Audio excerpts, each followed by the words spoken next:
what I want to do now, finally, is I want to call on a number of colleagues who, we talked about making a commitment. How are you feeling at the end of the day, and what commitment are you making? So I think we'll take this from the floor, if that's okay. So can I have a microphone? Flow person. So first of all, we're going to hear from Fiona, who we heard from at the beginning of the day, and we're now hearing from at the end. Thank you. So not very long ago, Helen said, measurement, we love it. And I know she's a big enthusiast for this. And I do get it. I understand the importance of data, and I understand that, we need our practice to be based on evidence. But I think it's really important that we don't wait for it all to come in. I keep saying this. I think there's a kind of tyranny of evidence. And I think a lot of stuff gets postponed because it's easier to go and collect more evidence than actually do something about it. So agree. And I think that there's some stuff that we just know. It's, it's a cliche. It's not rocket science. We know that lots of kids wait too long for chairs. We know that a lot of people get chairs that aren't good enough for them and aren't fit for purpose. I think Moira said earlier, you wouldn't prescribe the wrong drug. Why on earth is it okay to prescribe and supply the wrong chair? If you could measure the harm easily, so yes, we do have to collect the data, you wouldn't do it. At the moment, actually, I feel a bit frustrated, but I'm a pretty impatient person, I suppose. I feel as though we've been trying to make very explicit, very difficult policy on the hoof very, very quickly late in the day. And a bit of me thinks, well, we should have started that earlier, and that's partly my fault because I helped to plan it, so hands up. But I think we haven't got anywhere near enough specifics yet, obviously. We've got too much stuff still going around the room about commissioning policy going forward and CCGs putting stuff on their agendas and so on. And I keep having to go back to what the guys in my basketball team are going to ask. They're going to say, what is going to change and when? And at the moment, I absolutely can't answer that. So I think today is a good start. And I think in a way, it's taken an awful long time to get here from February. I know lots of people are doing a lot of work, and I know a lot of good people are really committed to this and are, coming on board and are in a position to do something about it. I think we shouldn't wait until the plan is perfect. I think we don't wait for all the evidence before we start to try and make concrete change, because I just want to keep asking the two questions I asked at the beginning of the day. What is going to change for the service user, and when? Yeah, fantastic challenge. Thank you, Fiona, so much. I would like to start exactly, I think, where Moira started. I mean, I've been a clinician for more than a quarter of a century, and it was only around Christmas time that I became aware of just the degree of issues that there were around wheelchair commissioning. And this idea that Fiona has articulated very clearly about people being prescribed the wrong wheelchair was just almost earth-shattering to me. And when Ros was announced as the lead for this, rather than waiting to be asked, I said to Ros, this is just wrong. I feel really strongly about it. Tell me what you can do. I want to play my part. And I'm ever so relieved that the poll that you've just done says that so many of you are going to join in that and help me try and make that a reality. And I think actually the point that Fiona makes also, there's a really energetic collaborative developing around here, and it goes back to what Helen said, I think, earlier, that actually people support what they help to create, and I think that is the change. I think that by involving all of you and getting people like me and Ros, really committed to this, people support what they create. I think from NHS England's point of view, Ros has said this already, I'll restate it. I mean, certainly we see a really important role for us in helping collect the data, which is clearly so important. We really do also see our role really quickly trying to work out some of those financial and commissioning levers that will help us. And then to try and make the commissioning landscape less complicated, if you like.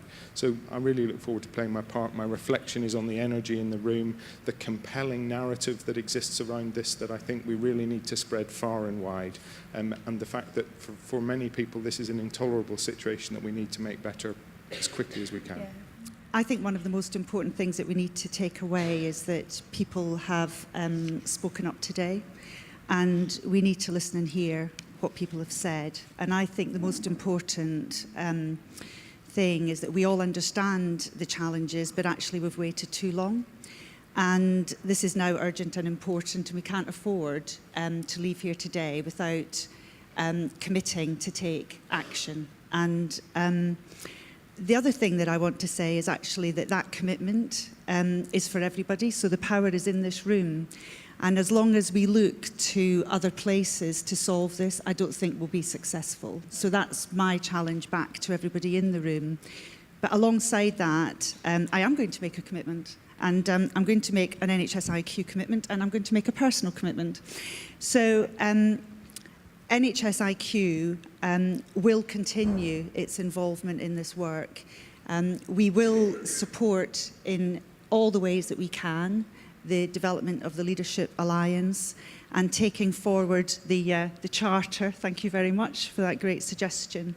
And in the campaign. And I think that we can do what we can do. The important thing that Helen has made really clear today is that we need the work streams, and we need NHS England to see through their commitment so that we have a three-pronged attack that is going to be really powerful this time. And without all of that happening, we won't succeed. And I have made a personal commitment, which my friends I hope will enjoy, which is that I'm going to, for the next 8 months, take every social opportunity to repeat the stories and the situation that I now understand far better for wheelchair users. And I don't care if that everybody tells me I've told them already. I'm going to keep going. Yeah, reinforcement's good. Well done. Thank you so much. I found it really interesting, and for me it's a much better understanding of the problems and the issues out there rather than the things that just affect me. And it's also made me realise there's an awful lot of things that I don't know, that I still need to learn.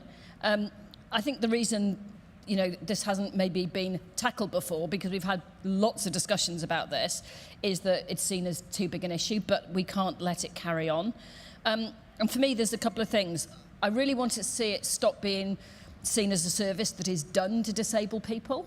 That, actually it's about how people are empowered. I'd actually quite like to rename it the Wheelchair Users Services, because actually it's about the users, it's not about the wheelchair. And, because that might actually start to shift people from saying, can the wheelchair move out of the way? And you go, what about the person in it? And that's what we have to keep remembering, is what we're doing this for is for the person in the chair. Also, I've been part of so many different reviews in my life, and I joke, but I say if reviews and consultations were a Paralympic sport, Britain would top the medal table. Yeah, that's true. And they're really important, and they're really useful, and the data is really important, but it comes back to the stuff that Fiona was saying about what we're going to do, what is the action, because we can all sit around for the next 10 years and talk about the problems, but there needs to be a change. Even if that change is minuscule, we need to move it forward. And please excuse the pun, but I'm really tired of reinventing the wheel, because surprise, surprise, we end up with another wheel. And I think some of it is about, if you look at the power of the people in the room, there's a lot of really incredibly useful people that if we can't figure out how it's done, and whether that's politically or in our regions or however it is, if we can't figure out how to play this game and make it work, then I'm not sure anybody else can. My role going forward is I'm going to be chairing the Leadership Alliance. Yeah, that seemed a really good idea when I said I'd do it. There's no assumptions about it, what it's going to be or who's going to be on it. I kind of need to go away and absorb and really think about today. My email, I've given it to you before, it should be on the board. Greg Thompson T at Parliament. Any ideas or whatever, just please get in touch, because the one thing it can't be is a kind of a secret group that does another consultation that writes a lovely report that gets buried somewhere, because I just haven't got time to do that. And it's people, every single person stepping outside their silos and kind of embracing some of the change. We can't wait for divine inspiration. There's not going to be a magic wand. There's not suddenly going to be billions of pounds tipped into this service. That's not going to happen. But the answer is out there, and I think we have the power. Every single person has the power. The gift is in your hands to make that change. The fact that you've bothered coming here today means that you're interested, and I hope what you take away from it, that this is not to be a one-off. It's about keeping. I can't remember who said it was about working together to make sure we change. And then just final thing I want to say is about my own personal commitment, which might sound a bit strange, but I would really like to be able to explain to someone in less than 5 sentences how they get a wheelchair. I don't think I can do that. I don't think I can do it in probably 25, 30, 50 sentences. I would need pages to explain. And for me, if we can do that, then actually that means that all the other stuff around it, whoever commissions and whoever does it and whoever pays for it, all that stuff, if we can explain it simply, it means that we've done it. So that is what I would like to do. So thank you very much. Brilliant. Thank you for coming.